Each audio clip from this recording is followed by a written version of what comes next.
যখনই অধর্ম বৃদ্ধি পায় তখনই সৎ পুরুষদের উদ্ধার হেতু, অধর্মীদের বিনাশ হেতু আর ধর্মের পুনঃস্থাপনা হেতু আমি জন্মগ্রহণ করি। এ প্রত্যেক যুগে হয়ে আসছে আর আগামীতেও এই রূপই হবে। আমি অবিনশ্বর পরমাত্মা, আমি মৎস্য অবতার আর আমি বামন অবতার।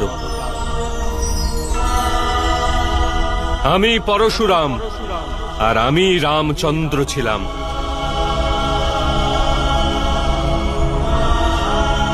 আমি ব্রহ্মা, বিষ্ণু আর মহেশ্বর, আর আমি সরস্বতী, কালী এবং লক্ষ্মীও।